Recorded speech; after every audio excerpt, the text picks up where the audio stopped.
got Michael Cook for At the Movies. Looks like Dwayne Johnson is actually back in theaters with his classic action movie role, this time fighting to save his family from a burning building. And a new film follows the story of a father and daughter who live off the grid in a forest. That sounds kind of interesting. Yeah. We're going to start, though, with Skyscraper? Let's start with Skyscraper. Okay. The big blockbuster, as you mentioned, stars Dwayne "The Rock" Johnson. Here he plays a FBI agent who loses a leg in a rescue gone wrong.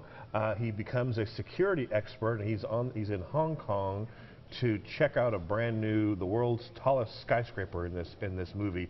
There, Nev Campbell plays his wife. They are actually staying in the skyscraper while The Rock does security checks and make sure everything is up to snuff.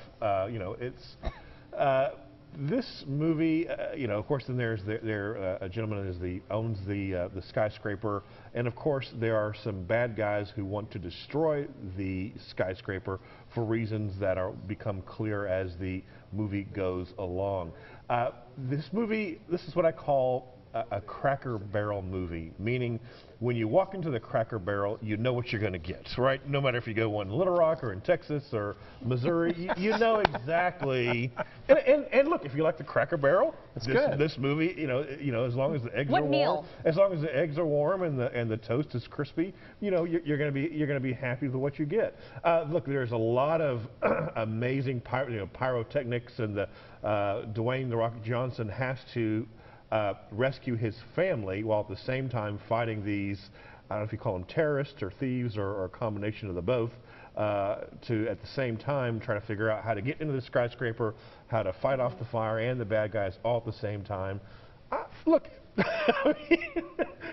just from the trailer, you can get a sense How's the of chicken fried steak tasting? Yeah, exactly. It's a Cracker Barrel movie. I like the Cracker Barrel. I did kind of enjoy this movie. I gave it a 7 out of 10. 7 out of 10. So because The Rock gave it an extra couple of points. He gave it a couple extra points. Where are you having lunch today?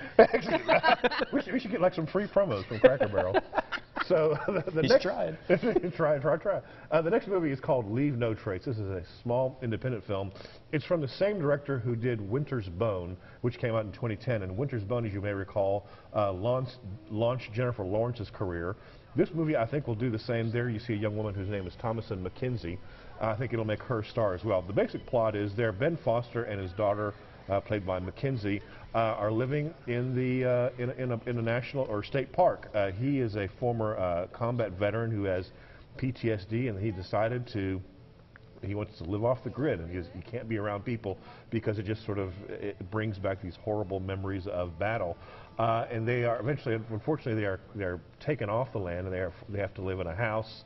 And Ben Foster's character is having a hard time adjusting, but yet his daughter is fine with it. And this was it's a really beautiful movie in terms of the relationship between the father and the daughter, in terms of the life that they choosing to lead, but at the same time watching the young woman kind of come into her own and see that maybe there is a different life for her, but while at the same time understanding her father's struggles and what he's been going through. It's a quiet film, and look, it's completely different from Skyscraper and The Rock that we just talked about. But it's just a lovely film that it's heartbreaking at times and very insightful, and I really enjoyed this film. I gave it an 8 out of 10. Okay. Nice. So 2 completely different movies to watch this weekend. Just depends what you're in the mood for. Yeah. All right. Well, I'm tweeting out your scores right now, and I just tagged Cracker Barrel in that tweet too. Hey, enjoy your free meal. Exactly. 1 free breakfast. We should all get 1 free breakfast. Hey, us too. Exactly. The whole thing. We all mentioned it. We'll be right back.